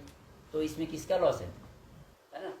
इसीलिए हमको तभी अधिकार मिलता है जब हम अपने बच्चे को अगर कृष्ण भक्ति में लगाते हैं, तभी हमको माता पिता बोलने का बनने का अधिकार प्राप्त होता है। अगर नहीं कर पाते हैं तो हमको कोई अधिकार भी नहीं है माता पिता बनने का, ऐसा लिखा है ठीक है शास्त्र में। तो आगे क्या बोल रहे हैं कि जैसा कि पिछले श्लोक में कहा गया है कि यह सूक्ष्म, इतना सूक्ष्म है कि ये जो आत्मा है ना, इतना सूक्ष्म है कि कोई इसको मापने की बात सोच भी नहीं सकता है। अतः दोनों ही दृष्टि से शोक का कोई कारण नहीं है, क्योंकि जिस रूप में है न तो उसे मारा जा सकता है, न ही शरीर को कुछ समय तक या स्थायी रूप से बचाया जा सकता है। पूर्ण आत्मा के सूक्ष्म कण अपने कर्म के अनुसार ही यह शरीर धारण करता है। तो हमको ये जो शरीर प्राप्त हुआ है ना आज, कोई अमीर है, कोई गरीब है, कोई एकदम गोरा है, कोई काला है, कोई धनवान है, कोई गरीब है, कोई बहुत इंटेलिजेंस है, एकदम ज्यादा है पढ़ाई में, इसमें उसमें बहुत दिमाग है, कोई बहुत सीधा साधा है, हाँ, कोई बहुत पावरफुल है, एकदम बॉडी बिल्डर है, कोई बहुत दुबला पतला है, कोई कैसा है, कोई ये किसके लिए किसके बेस में मिलता है। कोई किसी को अच्छा घर मिला है, अच्छा कुल मिला है, हाँ, धनवान परिवार मिला है, ज्ञान बुद्धि वाला परिवार मिला है, किसी को सब उसका विपरीत मिला है। ये किसके बेस में ऐसा जन्म मिलता है? भगवान क्यों पश्चाताप करेंगे? क्या भगवान ऐसा पश्चाताप करेंगे क्या? तुम लोग को मैं दुख में डाल दूंगा, इन लोग को सुख में डाल दूंगा? नहीं, भगवान सबके लिए समान है। भगवान समान विचार कर रखते हैं, समान प्रेम करते हैं सभी जीवों को। इसीलिए तो आतंकवादियों को भी अभी भी पेट में खाने को मिल रहा है और जीने के लिए श्वास मिल रहा है। हाँ, इस प्रकार जो गलत लोग होते हैं फिर भी वो जी पाते। क्यों? क्योंकि भगवान सबके ऊपर समान दृष्टि से देखते हैं, सबके ऊपर भगवान दया दिखाते हैं। बहुत ही कृपालु है भगवान सबको, कितना भी बुरे लोग हो, कितना भी अच्छे लोग हो, सबको समान। लेकिन भक्तों को विशेष ध्यान देते हैं भगवान, विशेष प्रेम करते हैं भगवान, विशेष ही विशेष प्रेम करते हैं भक्तों को। ठीक है, तो इसीलिए हमको जो आज ये जीवन प्राप्त हुआ है, हमारा परिवार में जो भी हमारा जन्म हुआ है, ये सब हमारा पूर्व जन्म का कर्म के हिसाब से हमको इस प्रकार का शरीर प्राप्त हुआ है। इस प्रकार का देश, इस प्रकार का परिवार, इस प्रकार का शरीर, इस प्रकार का ये। देखिए किसी लोग का बचपन में पैदा होते आँख ही नहीं है, कितना दुख की बात है। क्यों नहीं आँख? बहुत लोगों को तो है, करोड़ों अरबों लोग को आँख है, किसी लोग का आँख नहीं है। क्यों? जन्म से, क्योंकि उनका कर्म है। तो भगवान की तरह से हमारा तो आँख भी अच्छे है, हाथ भी अच्छे है, पैर भी अच्छे, सब कुछ अच्छे है। तो हमको इसके लिए भगवान को थैंकफुल करना चाहिए। किसी लोग का पैर नहीं है, किसी का आँख नहीं है, किसी का पहले से ही जो है मेमोरी लॉस होता है, किसी लोग बच्चे को किसी को पैदा होते बहुत बीमारी हो जाता है, किसी को आधा जीवन के बाद में जो है इस प्रकार का दुख झेलना पड़ता है। यानी ये सब पूर्व जन्म का कर्म के हिसाब से हमारा ये जीवन चल रहा है। तो क्या ऐसा ही उधार और भी लेके जाना है क्या? नहीं। हाँ, ऐसा उधार क्रेडिट करते करते ये हमेशा दुख में सुख में चलना है क्या? नहीं ना। तो इसके लिए क्या है, भगवान क्या बोल रहे हैं, ऊपर लिखा है, सर्वधर्म परित्यज्य मामेकम शरणं व्रज अहम त्वं सर्व पापेभ्यो मोक्षयिष्यामि मा शुचः। भगवान क्या करे, तुम समस्त प्रकार का धर्म को त्याग कर मेरे शरण में आओ, मैं तुमको समस्त आज तक का समस्त पाप से मुक्त कर दूंगा। अब इतना गारंटी दे रहे भगवान। अभी हमने इससे पहले क्या सुना, स्टार्टिंग में मैंने क्या बोला था, भगवान को बात सुनना है, बात करना है, जानना है भगवान क्या कहना चाहते हैं। भगवान ये कह रहे हैं कि तुम समस्त प्रकार का धर्म को छोड़ के केवल एकमात्र मेरी शरण में आओ, मैं तुमको आज तक जितना भी तुमने पाप किया, समस्त प्रकार का जो पाप है उसको मैं जो है मिटा देता हूँ। अब भगवान इतना गारंटी दे रहे, तो आप लोग को ये ऑफर अच्छा लगा नहीं लगा? तो ये ऑफर लेना चाहेंगे नहीं? कितने लोग ये ऑफर लेना चाहेंगे? हरि बोल। तो भगवान करे कि ये जो ऑफर है सबको मिल जाए, सबके ऊपर एप्लीकेबल हो। ठीक है, तो समस्त प्रकार का धर्म, सर्वधर्म परित्यज्य जब भगवान बोलते हैं, सर्वधर्म समस्त प्रकार का धर्म को त्याग कर मेरे शरण में आओ बोलते हैं, तो क्या समस्त प्रकार का पाप करके आओ बोलते हैं क्या? नहीं ना। इसका मतलब धर्म का तो छोड़ो बोल रहे, तो मतलब कि पाप तो ऐसे ही नाम ही नहीं आता है। तो इसका मतलब क्या हुआ प्रभु जी? अभी आप सब लोग ने हाथ उठाए कि ये ऑफर हमको चाहिए। हाँ? तो सबको ऑफर चाहिए, तो अभी आज के बाद पाप करेंगे क्या? नहीं। तो आप सब लोग अपने हृदय के अंदर विचार करिए, अगर किसी लोग से किसी भी प्रकार का पाप हो रहा है तो पाप को कम करने का प्रयत्न करिए, उस पाप से बचने का प्रयत्न करिए और भगवान के शरण में जाइए। ठीक है, समस्त प्रकार का धर्म बोलेंगे तो क्या होता है, ऐसा नहीं है कि बुद्धिस्ट धर्म, हिंदू धर्म, कृष्ण, ऐसा नहीं है। वो भी है, उसके साथ साथ में बहुत सारा है। बहुत सारे लोग किसी विशेष कुल के प्रति मेरा धर्म बोल के बैठते हैं, किसी एक देवता के प्रति मेरा धर्म, उनको छोड़ दूंगा तो वो देवता गुस्सा हो जाएंगे, या ये कुल देवता नाराज हो जाएंगे, या मेरा पितृ लोग सब नाराज हो जाएंगे, या ये नाराज हो जाएंगे। ये जो डर होता है ना, ये हमारा मंद बुद्धि में है, ये लेवल तक है, ठीक है। ऊपर भगवान का देवता के लेवल में ऐसा नहीं होता है, ठीक है। क्योंकि जिस प्रकार एक जो बॉस जो है, वो बॉस ने कुछ अधिकारियों को अधिकृत रूप में रखा है। एक गवर्नमेंट जो राजा होता है, वो अपना जो है मंत्रियों बहुत सारा, अभी जो भगवान के उदाहरण देता हूँ, भगवान जो है पूर्ण पुरुषोत्तम भगवान है, सारे जाति जितना भी बाकी सब देवता है, वो सब भगवान के आदेशों का केवल पालना कर रहे हैं, ठीक है। भगवान के आदेशों का पालना कर रहे हैं, और सारे देवता जो है भगवान को कैसे प्रसन्न करूं इस विचार में, इस तत्पर में लगे हुए हैं। तो अगर कोई भक्त डायरेक्ट भगवान को पूछते तो उनको उसमें क्या दुख मिलेगा? बिल्कुल भी नहीं, वो तो सुख होंगे, खुश होंगे कि मेरा जो भक्त है, मुझे जो पूजा कर रहा था, वो भक्तों का कृपा से वो जो एक डायरेक्ट भगवान के पास जा रहे हैं, मतलब वो और प्रसन्न होंगे। इसीलिए कभी भी इस प्रकार का कंफ्यूजन नहीं रहना कि मैं अगर देवता का पूजा छोड़ दूंगा तो ये सब। लेकिन हमको पूजा छोड़ना मतलब सब कुछ त्यागना भी नहीं है, खाली ये जानना है कि देवताओं भी बहुत ही महत्वपूर्ण है, उनका आशीर्वाद चाहिए, ठीक है। देवताओं बहुत ही समान नहीं है, क्योंकि भगवान के प्रिय है, इसलिए वो बहुत बड़े बड़े पोस्ट में है, ठीक है। देवताओं को छोड़िए, ये संसार में जितना भी जीव है, हर एक जीवात्मा के प्रति हमको श्रद्धा होना चाहिए, प्रेम होना चाहिए, उसके ऊपर हमको भाव होना चाहिए, सही है। तो सबके ऊपर प्रेम करना चाहिए। तो देवताओं पर तो बात ही अलग है। इसीलिए हम इस प्रकार जो है, अगर संपूर्ण विषय को, चिंतन को छोड़ के अगर केवल कृष्ण की भक्ति में लग जाते हैं, तो भगवान गारंटी देते हैं कि अहम त्वं सर्व पापेभ्यो मोचयामि नाशजः, तो तुम्हारा समस्त प्रकार का पाप को मैं नाश कर दूंगा। फिर अगला लाइफ जो है हमारा एकदम क्लीन मिलेगा। तो वो कभी भी जो है मरने की आवश्यकता नहीं पड़ेगा, शरीर बूढ़ा भी नहीं होगा, कभी बीमार भी नहीं लगेगा। कितना अच्छा है ना, सुनने में कितना अच्छा लगता है, सोचिए। कोई बीमारी नहीं लगेगा, शरीर बूढ़ा भी नहीं होगा, परिवार से बिछड़ना भी नहीं पड़ेगा, मरने का डर भी नहीं रहेगा, और जन्म अपना इच्छा के हिसाब से होगा, वो है कृष्ण के धाम में, गोलोक के धाम में। तो कितना अच्छी बात है, देखिए सुनने में कितना अच्छा लगता है, लेकिन ये अगर भोगने को मिलेगा कितना आनंद की बात है ना। इसीलिए इसको प्राप्त करना चाहते हैं तो अभी से हरे कृष्णा जपा कर लीजिए, हरे कृष्णा कृष्णा कृष्णा हरे हरे, हरे राम राम राम हरे हरे। इस प्रकार भगवान का जो है भजन में जो है हमें ऐसा लगना चाहिए। ऐसा नहीं कि शनिवार आ गया, इधर क्लास में अटेंड किया, हाँ हरे कृष्ण बोला, फिर मंडे से फिर हाँ उधर उधर इधर उधर, हाँ चलो भाई कैसे है, फिर सब कुछ भूल गए। फिर सैटरडे, हाँ सैटरडे ना, अच्छा आज तो भक्ति के दिन है, चलो आज एक दिन भक्ति करते हैं। हाँ? तो ये क्या हुआ, एक गेस्ट का जैसा हो गया। भगवान के पास गेस्ट के, भगवान के गेस्ट लोग क्या करते हैं, कभी कभी आते फिर चले जाते हैं ना। तो गेस्ट लोग ऐसा होते हैं, लेकिन परिवार क्या होता है, साथ में रहता है परिवार के साथ में।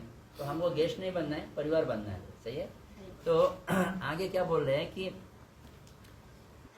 क्योंकि जीव जिसमें में ना तो उसे मारा जा सकता है। हाँ, पुनः आत्मा के सूक्ष्म कण अपने कर्म के अनुसार ही ये शरीर धारण करता है। तो हमको ये शरीर पूर्व जन्म के हिसाब से हमको ये शरीर मिला है। अतः धार्मिक नियमों का पालन करना चाहिए। वेदांत सूत्र में जीव को प्रकाश बताया गया है, क्योंकि वह परम प्रकाश का अंश है। जिस प्रकार सूर्य का प्रकाश सारे ब्रह्मांड का पोषण करता है, उसी प्रकार आत्मा के प्रकाश से इस भौतिक देह का पोषण होता है। जैसे ही आत्मा इस भौतिक शरीर से बाहर निकल जाता है, शरीर सड़ने लगता है। तो ये शरीर से, मैंने बताया ना, चेतना रूप में आत्मा जो है चेतना के रूप में पूरा शरीर में व्याप्त है। जैसे ही ये चेतना जो आत्मा है शरीर से बाहर निकल जाता है, शरीर सड़ने लगता है, सही है। अतः आत्मा ही शरीर का पोषण है। तो हमको शरीर का पोषण एक्चुअली ये खाना नहीं है, आत्मा है। तो अगर चलिए शरीर को तंदुरुस्त होने के लिए खाना भी जरूरी है, तभी जाके शरीर भी एक्टिव तो रहता है। लेकिन जो एक्चुअल जो ड्राइवर है वो आत्मा है, ठीक है। और वो ड्राइवर का खुराक क्या है, आत्मा का खुराक क्या है, उसका पोषण क्या है, भक्ति है, भगवान का नाम जपा है, हाँ कृष्ण भक्ति है। अगर इस प्रकार अगर आप भक्ति नहीं करेंगे, प्रसाद ऑफर करके प्रसाद नहीं खाएंगे, हरि नाम का जपा नहीं करेंगे, तो आत्मा का पोषण नहीं मिलेगा, फिर वो तो दुखी होएगा ना, सही है। तो आगे शरीर अपने आप में महत्वहीन है, इसीलिए अर्जुन को उपदेश दिया गया है कि वह युद्ध करे और भौतिक शारीरिक कारणों से धर्म की बलि न होने दे। तो यहाँ पे भगवान अर्जुन को इसीलिए बता रहे हैं कि तुम जो है शरीर का चिंता मत करो कि ये अपने लोग है, ये है, वो है, मेरे गुरु है, ये भाई है, ये है, वो है। तुम चिंता मत करो, क्योंकि सब वहाँ पे कुरुक्षेत्र में जो है युद्ध स्थल में यहाँ पे भगवान जो है अर्जुन को ये ज्ञान दे रहे, गीता के ज्ञान दे रहे, ठीक है। यहाँ पे ये विशेष करके चैप्टर 2 में अध्याय 2 में आत्मा और शरीर के विषय में बता रहे हैं। तो हमको ये बहुत ही अच्छा अवसर है। आप सब लोग भी जिसके पास भगवद गीता नहीं है, प्लीज भगवद गीता लेके जाइए। हमारे पास है भगवद गीता, जिसको जो लैंग्वेज में चाहिए ऑलमोस्ट मिल जाएगा यहाँ से। और गीता का अध्ययन जो है हर एक दिन करना चाहिए, एटलीस्ट हाफ एन आवर तो कंटिन्यू। गीता का अगर भगवद गीता का अध्ययन करेंगे तो ही आपका जो है जीवन सार्थक बनेगा, तभी आपको आनंद मिलेगा, तभी आपको कृष्ण भक्ति प्राप्त होगा, तभी भगवान से आप जुड़ पाएंगे, ठीक है। नहीं तो बहुत मुश्किल है इस कलयुग में भगवान का स्मरण करते रहना या भगवान का भक्ति प्राप्त करना बहुत ही मुश्किल की बात है। जैसा आप जानते हैं पहले पहले जैसे हमारा ऐसा ध्यान तपस्या कुछ भी पॉसिबल नहीं है, यज्ञ वगैरह करना पॉसिबल नहीं है। आजकल तो हम लोग वैसे भी विदेश में रहते हैं, यहाँ पे क्या यज्ञ करना है, कैसे यज्ञ करेंगे, क्या कर सकते हैं, कुछ भी नहीं। हाँ, दान यज्ञ तपस्या कुछ भी नहीं हो पा रहा है। तो ये सब चीज जो है कलयुग में क्या बोल रहे हैं कि हरे नाम हरे नाम हरे नाम केवलम कलौ नास्तेव नास्तेव नास्तेव गतिरन्यथा। तो केवल एकमात्र हरिनाम संकीर्तन यज्ञ। देखिए इसको क्या यज्ञ बोलते हैं, हरिनाम संकीर्तन यज्ञ। ये यज्ञ है, ये महायज्ञ है। कलयुग का सबसे बड़ा यज्ञ हरिनाम संकीर्तन यज्ञ है। हरे कृष्ण कृष्ण कृष्ण हरे हरे, हरे राम राम राम हरे हरे। एक्चुअली मैं आज का क्लास के लिए मैं कुछ तैयारी किया था, लेकिन मैं टच भी कर नहीं पा रहा हूँ, टाइम हो गया है। एक ही श्लोक का लेते लेते थोड़ा सा बताते बताते समय हो गया। तो एक पॉइंट अच्छा लगा, मैं एक ही पॉइंट बोलता हूँ, फिर आपको ये क्लास को जो है मैं यहाँ पे समाप्त करता हूँ। किसी का मन में कुछ प्रश्न है तो तैयार करके रखिए, तो 4 प्रश्न लेंगे, ठीक है। तो टाइम का कोई लेट तो हो गया, लेकिन हम लोग देखेंगे।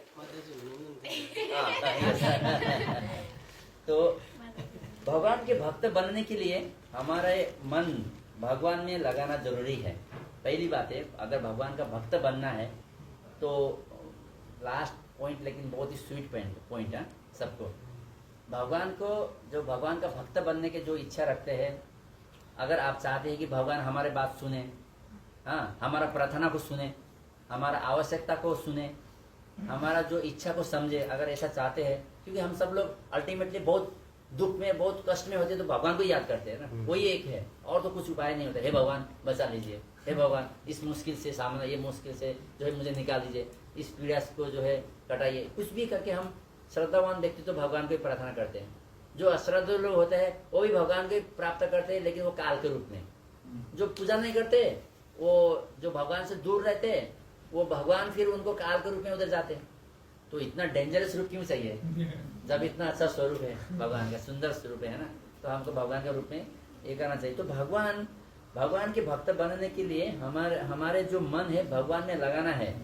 जैसा कि एक युवक, थोड़ा सा आपका पहले का टाइम याद दिला देता हूँ, ठीक है, स्कूल का टाइम का। तो जैसा एक युवक अगर एक युवती के प्रति अगर आकर्षित मतलब होता है तो वो क्या करता है, या युवती किसी पुरुष के प्रति अगर आकर्षित होता है तो वो क्या करते हैं कि कभी भी वो उसका क्या पसंद है, हाँ, उसको क्या पसंद है और मैं कैसे अच्छा बनूं, कैसे क्या कपड़ा पहनने से, क्या खरीदने से उसको पसंद आता है, उसके सामने अच्छा दिखूं, और उसको क्या पसंद है, कैसे करके उनका जो है नजर में मैं अच्छा बनूं, इस प्रकार का प्रयत्न लगे रहते हैं। हाँ, कोई भी पुरुष या स्त्री एक दूसरे के प्रति आकर्षित हो गया तो इस प्रकार उनका इच्छा के अनुरूप अपने आप को बनाते हैं।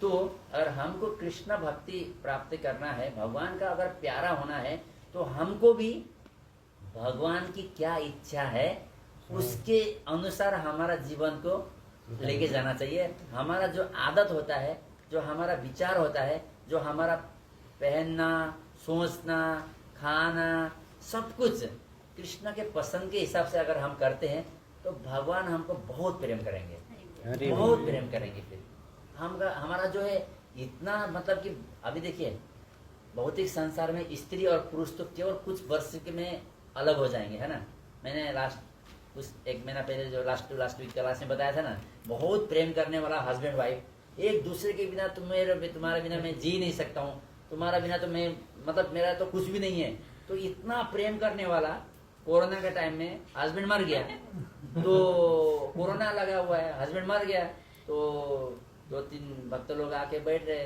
तो उन्होंने बोला माता जी आप बैठेंगे ना अपना पति के साथ में, ये रूम में तो सोते थे हस्बैंड वाइफ, तो कमरे में मरे हुए, तो आप अकेले रुकेंगे ना, हम रुकने की जरूरत नहीं। नहीं पड़ोसी मैं नहीं देख सकती हूँ, मैं दूसरे कमरे में सो जाऊंगी, आप इधर रुको। कोरोना के टाइम में तो बहुत लोग आते भी नहीं थे ना, ऐसा तकलीफ था। ये हकीकत की बात है, ये रियल घटना है इंडिया में। तो एक प्रभु जी गए उधर में वेट करने के लिए, क्योंकि कोरोना में तो सब लोग डर के अंदर अंदर बैठे। चाइना में तो हम देखा था ना वीडियो में, कितना सारा वीडियो में, कि लोग किसी को हेल्प भी नहीं कर रहे थे, दरवाजा बंद करके उधर ही सड़क के बैठ रहे थे। ऐसा कई सारा ऐसा बहुत ही भयानक दृश्य दिखा है हमने। तो इंडिया में भी एक पति पत्नी का ऐसा ही था, तो बहुत ही काफी अच्छे मिलनसार पति पत्नी थे।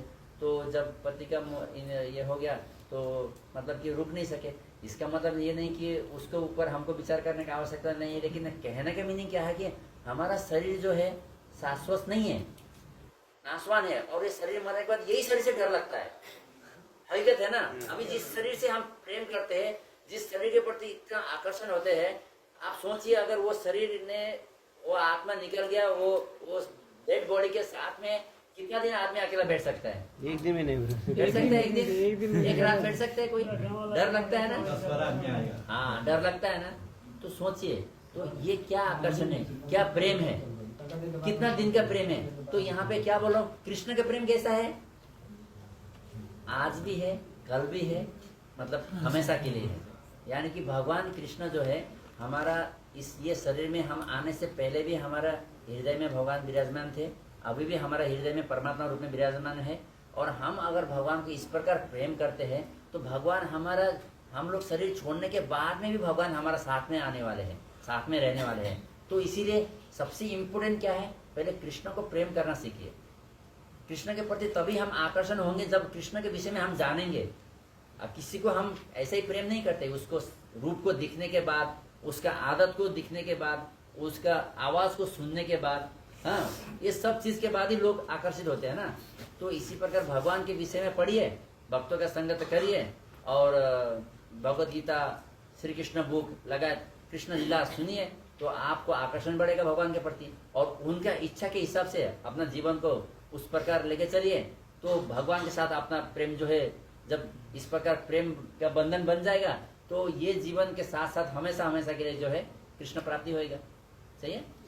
तो इसीलिए यहाँ पे ये बोल रहे कि कुछ भी मतलब जब हम इस प्रकार होता है तो हम उनके हिसाब से करना चाहिए, भगवान की पसंद को जानकर उनकी इच्छा के अनुरूप कार्य करना चाहिए। और यह सब हमें गुरु के माध्यम से प्राप्त होते हैं। ये भगवान का क्या इच्छा है, ये सब गुरु के माध्यम से हमको प्राप्त होता है कि प्रेम कैसे किया जाए। सही है। तो बहुत बहुत धन्यवाद आप सभी लोग को। इतना देर से आप लोग ने बहुत ही कष्ट से बैठा, और खाली मेरा जो भी है मैंने प्रयत्न किया है कि जो भी बोलूं शास्त्र के हिसाब से बोलूं, और गुरु से शास्त्र से जो भी सीखा है मैंने उसी को जो है आप सब लोग के समक्ष पहुंचाने का प्रयत्न किया। इसमें जो भी त्रुटियां हुआ है ये मेरा कमजोरी है, मेरा गलती, उसके लिए मैं क्षमा चाहता हूं। अगर कुछ गलत शब्द निकला है या कुछ त्रुटियां हुआ है तो मुझे माफ कर दीजिए। और जो भी आपने अच्छा सुना है, जो भी ज्ञान के बात लिया है, जो भी आपने अच्छा चीज लिया है, ये सारा के सारा श्रील प्रभुपाद जी की कृपा है, गुरु महाराज की कृपा है, गुरु परंपरा की कृपा है और भगवान की कृपा है। तो ये सब शास्त्र का जो ज्ञान है हम भी गुरु परंपरा के माध्यम से सुनते आप तक पहुंचा रहे। हमारा एक पोस्ट है, वो है हुलाकी, मालूम है ना, पोस्टमैन। तो हम पोस्टमैन है, इधर से सुन के इधर तक पहुंचाते हैं। हमारा कुछ भी नहीं है, कभी कभी कुछ मिल जाता है तो उसके लिए हम क्षमा चाहते हैं। तो बहुत बहुत धन्यवाद आप सभी को। तो कुछ अगर प्रश्न है तो हम प्रश्न ले सकते हैं। हरे कृष्ण जी। बढ़िए। अभी हम लोग बात कर रहे थे कुल देवता की। जी। मेरा सवाल ये है कि अभी लास्ट टाइम के वाले में बोला कि कुल देवता के पास जाना है, हाँ जी। कुल देवता की पूजा करने के लिए जी, जाना है, जी, लेकिन जी। मैंने वो अवॉइड करके मैं वृंदावन चला गया। तो ऐसा कुछ नेगेटिव या कुछ ऐसा इफेक्ट होता है कि अगर हम लोग कुल देवता को अगर छोड़ दिया है फिर नहीं कर रहे तो कुछ या साथ में लेके ही जाना है, ऐसा कुछ करना? बहुत ही अच्छा प्रश्न गुरु जी, बहुत बहुत धन्यवाद। आपका ये प्रश्न से बहुत सारे लोग को लाभ मिलेगा। देखिए, ये बात को बहुत ध्यान से समझना जरूरी है। आपने बोला कुल देवता का पूजा था, उधर जाना था, अक्सर लोग जाते हैं उधर में, पूरा परिवार के लोग जाना भी चाहिए, और आपने उसको छोड़ के वृंदावन धाम गए। देखिए, यहाँ पे एक बात होता है, दो टाइप का मीनिंग निकलता है। अगर कोई भी लोग यहाँ पे कुछ कर्मकांड चल रहा है घर परिवार में जो पहले से चलते आ रही है, वो कर्मकांड को अगर बिल्कुल त्यागते हैं, नहीं करते हैं, नहीं मानते हैं, कुल देवता का पूजा हो रहा है और उधर नहीं जाते हैं और कहीं डिस्को में जाते हैं, तो पाप लगेगा और उसका इफेक्ट पड़ेगा। कुल का जो है, जो श्राप होता है, जो बुरा मतलब कुछ ना कुछ इम्पैक्ट आता है इंसान के ऊपर। कुल देवता का श्राप भी लगता है, पितृ का श्राप भी लगता है, ये सब चीज लगता है। लेकिन अगर आप इनको त्याग कर अगर कुछ अन्य निवृत्त कार्य मतलब गलत कार्य में लग रहे हैं तो, लेकिन आप अगर वृंदावन धाम जा रहे हैं तो कुल देवता और प्रसन्न होंगे, उसमें कोई ये डाउट नहीं है। लेकिन देखिए, कोशिश करना है कि अगर देखिए, उसमें भी मेरा खुद का मैं एग्जांपल बताता हूँ। लास्ट ईयर में भी कुल देवता का पूजा में गया था, मेरा घर में गया, तो उस टाइम में एक दूसरा सिटी में जो है कुल का जो पूजा होता है साल में एक बार, वहाँ पे पूजा रखा था। और मैंने सुनने में आया था कि 6-7 साल पहले क्या था, बलि देने का चलन था, बकरी को है ना, बकरा को जो काटने का ये था। लेकिन हमारा इसमें बंद हो चुका था, मैंने सुना था वो बंद हो गया, खीर चढ़ाते हैं, तो मुझे बहुत प्रसन्नता मिला। तो ठीक है बोल के मैं भी गया। जब वहाँ पे गया तो 4-5 बकरा रखा हुआ है। मैं डर गया, अरे ये क्या कर रहे हैं लोग। मैंने पूछा कि हमारा जो सीनियर लोग है यहाँ पे, तो हमारा कुल में तो ये बलि प्रथा तो बंद हो गया था, फिर ये क्यों चालू हो गया। तो बाद में एक किसी ने बताया कि किसी उतना सारा फैमिली में से किसी एक का बेटा को थोड़ा बीमारी था, कुछ था, तो उसको ऐसा लगा कि मैंने ये सब बंद करने के वजह से ऐसा हुआ बोल के उसने जो है ये बलि प्रथा फिर से शुरू किया। अब बताइए, उसका कर्म का वजह से, पूर्व कर्म का वजह से उनका बेटा में कुछ शारीरिक समस्या आ गया, कुछ बीमारियां आ गया, तो क्या इतना सारा हर साल बलि जो दे रहा है, इतना जो हत्या कर रहे हैं और इसमें इतना लोग को शामिल कर रहे हैं, इन्वॉल्व कर रहे हैं, इसका पाप कितना लगेगा। लेकिन लोग ऐसा नहीं सोचते हैं। लोग क्या सोचते हैं, बस जब धर्म का ज्ञान पूर्ण रूप से नहीं होता है तो इंसान यही गलती कर बैठता है। ठीक है, गलती यही कर बैठता है। अगर कुछ भी चीज हो जाता है, हाँ इसका शराब, उसका शराब, ये वो, क्यों इतना सोचने की आवश्यकता नहीं है। अगर करना है, अगर इस प्रकार अगर हम भगवत भक्ति, इसीलिए भगवान क्या बोल रहे, सर्वधर्म परित्यज्य माम एकम शरणं व्रज, छोड़ो, तुम चिंता ही छोड़ो ना सबका, बाबा मैं हूं ना। अभी ब्रह्मा जी ने बोले है कि ईश्वर परम कृष्ण सच्चिदानंद विग्रह, भगवान ब्रह्मा जी बोल रहे कि भगवान ही पूर्ण पुरुषोत्तम भाव है। सारा शास्त्र का निचोड़ भगवान का भक्ति करना है, भगवान ही पूर्ण पुरुषोत्तम है। हाँ, अभी ब्रह्मा जी महाविष्णु का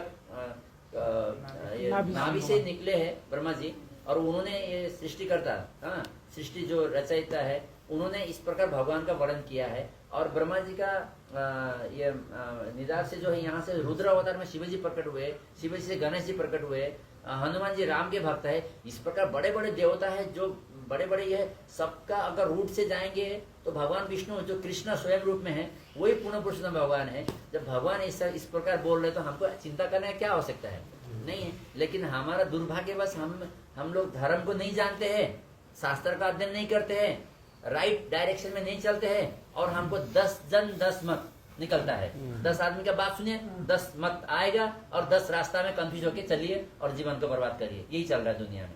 हाँ, इसीलिए प्रभु जी आपका क्वेश्चन में अभी आंसर में आता हूँ। देखिए, जब हम कृष्ण भक्ति में रहते हैं, इस प्रकार जो है धर्म के पथ में रहते हैं, तो पितृलोक से देवताओं का जो देवताओं के प्रति कर्तव्य होता है, पितृ के प्रति जो कर्तव्य होता है, गुरु के प्रति जो कर्तव्य होता है, अग्निदेव के प्रति, सूर्यदेव के प्रति, ये सब देवता है ना। देखिए, हम लोग जब जन्म लेते हैं तो धरती माता का अभी हमारा ऊपर ये ऋणी होते हैं। हम लोग बहुत सारा लोग का ऋणी रहते हैं, धरती माता का, जल का, अग्नि का, वायु का, हम ऑक्सीजन ले रहे हैं, धूप ताप ले रहे हैं, हाँ विटामिन डी ले रहे हैं, ऑक्सीजन ले रहे हैं, हर चीज से हम लोग जो है गुरु से ज्ञान लेते हैं, सबका ऋणी रहते हैं। लेकिन केवल एक कृष्ण भक्ति करने से सारा ऋण से हम मुक्त हो जाते हैं, सारा ऋण से जो है हम मुक्त हो जाता है, एक कृष्ण भक्ति करने से। जिस प्रकार मेडिसिन इस पेट में डालने से बीमार, शरीर में कहीं पे भी बीमार हो, पेट में डालने से सब ठीक हो जाता है। जिस प्रकार एक बड़े पेड़ में, पेड़ का जो जड़ में पानी डालने से पूरा हाँगा, पत्ता, फल फूल सब में पानी पहुंच जाता है, इसी प्रकार हम जब कृष्ण भक्ति करते हैं, सारा देवता, सारे पितृलोक, सारे कुल देवता, संपूर्ण ब्रह्मांड जो है संतुष्ट हो जाता है, तो हमारा काम खत्म। ये बहुत ही आसान मार्ग है, इसीलिए हमको कृष्ण भक्ति करना आवश्यक है। आप बिल्कुल बेफिक्र रहिए। आपने श्रीमती राधा रानी के सबसे प्रिय इस तरह वृंदावन धाम आपने गए हैं, तो सारे कुल देवता आपको आशीर्वाद देते हैं कि हमारा कुल में एक तो बेटा ऐसा निकला जो है, देखिए कभी भी ये बात मैं बार बार बोलता हूँ, हमारा समक्ष कोई हमको पूजने से अच्छा है कि हमारा बॉस को पूजे, तो हम खुश रहते हैं। यहाँ पे भौतिक दुनिया में भी आपने सब लोग ने अपना, सबका बॉस है ना कोई, कंपनी का मालिक, मैनेजर, सुपरवाइजर, जो भी है एक बॉस है जिसको आप रिपोर्ट करते हैं, जो हमको इंक्रीमेंट दिलाता है, अच्छा सैलरी दिलाता है, अच्छा प्रमोशन देता है, ऐसा बॉस होता है सबका। हाँ, अगर वो बॉस को कुछ बाई चांस आपका ससुराल में या कहीं पे चले गए आप, और वो बॉस को बिल्कुल स्वागत नहीं किया गया और केवल आपका स्वागत किया जा रहा है, आपको खुशी मिलेगा क्या? लेकिन आपका बॉस को स्वागत किया जाए तो आपको कम होने से भी आपको संतुष्टि मिलेगा। और दूसरा एग्जांपल देता हूँ, वाइफ अपना हस्बैंड को लेके जाती है ससुराल में, अपना मायके में, तो ससुराल वो वाइफ क्या चाहती है कि मेरा पति का अच्छा से ध्यान रखे, मेरा भाई, मेरा बहन, मेरा माँ, मेरा बाप, मेरा पति का जो है अच्छा सम्मान देना चाहिए। माता पार्वती देखिए, शिव जी का सम्मान नहीं दिया तो उन्होंने शरीर त्याग दिया। हाँ, याद है ना? तो इस प्रकार क्या होता है कि सती, माफ कीजिएगा, सती ने क्या किया, शिव जी का जो है सम्मान नहीं किया ना अपने मायके में, तो शरीर त्याग दिया। तो इसी प्रकार जो होता है ससुराल में, जो स्त्रियां जो होती है अपना पति का सम्मान अगर देंगे तो खुश हो जाते हैं, हम लोग जो है अपना बॉस को सम्मान देंगे तो खुश हो जाते हैं। इसी प्रकार कुल देवता, देवता लोग अगर भगवान को हम सम्मान नहीं करेंगे तो वो दुखी होंगे। अगर हम उनके अलावा भगवान को सम्मान दे रहे, वृंदावन धाम जा रहे, भगवान कृष्ण की पूजा कर रहे, तो देवता अपने आप प्रसन्न हो जाते हैं, क्योंकि उनका भी बॉस वही है। समझ में आया प्रभु जी, माता जी? क्लियर है सब लोग? अगर कुछ डाउट है तो बताइए, ठीक है? आपका आंसर मिल गया, तो इसमें इसलिए आपको फिक्र करने का जरूरत नहीं। लेकिन हाँ, इसी केस में बहुत लोग फिर ये कंफ्यूजन मत रहिएगा कि कुछ कर्म कांड चल रहा है, घर में पूजा आजा चल रहा है, हाँ इसका तो मैं तिरस्कार करता हूँ, जरूरत नहीं, ऐसा सिर्फ नहीं सोचते हैं। परिवार में रहकर अगर परिवार कुछ इस प्रकार का धार्मिक कार्य करते हैं तो हमको शामिल होना चाहिए। लेकिन हाँ, उस धार्मिक कार्य को आपने अगर कुछ सीखा है भगवत भक्ति से, तो आप विचार कीजिए कि इस धार्मिक कार्य में मैं कैसे कृष्ण को घुसा सकता हूँ, कैसे मैं भगवान को इन्वॉल्व कर सकता हूँ, ताकि सबका जो प्रयत्न है वो सफल हो जाए, पूर्ण हो जाए। इस प्रकार हमको बुद्धि लगाना चाहिए। इस प्रकार हम अगर कोशिश करेंगे, जैसा कि फॉर एग्जाम्पल कैसे कर सकते हैं, एक घर में कुछ पूजा आजा हो रहा है तो आप एक 50 भगवत लेके आइए और बांटिए सबको। हाँ, और ऐसा सोचिए कुछ भक्त लोग आ रहे हैं, सबको प्रसाद बना के पहले भगवान को ऑफर करके सबको प्रसाद बांटिए। हाँ, और किसी एक भक्त को शाम को दिन भर पूजा आजा यज्ञ होने के बाद में शाम को बोलिए कि सब लोग आइए, आज घर में थोड़ा सा सत्संग कार्यक्रम है, कोई एक भक्त को बुला के कथा, भागवतम कथा करवाइए, हो गया। तो इस प्रकार आपको, आप सबको एक इम्पोर्टेंट रोल निभाना है। जो परिवार जो कोशिश कर रहे हैं कर्म कांड के लिए, वो तभी पूर्ण होता है जब उसको, जिसका फल जो है कृष्ण को अर्पित होएगा, तभी वो पूर्ण होएगा। तो इसीलिए आपको क्या करना चाहिए, कृष्ण भक्त चतुर होना चाहिए, एकदम दिमाग लगाना चाहिए। तो हम किस प्रकार जो है भगवान की सेवा कर सको और पूरा परिवार को उस सेवा में लगा सको। समझ में आया? इस प्रकार हमारा जीवन जो है एकदम पीसफुल जाएगा। जय हो, हरि बोल, हरे कुछ और प्रश्न है किसी का? माता जी, नया माता जी, और के प्रश्न के विचार से एउटा प्रश्न छ।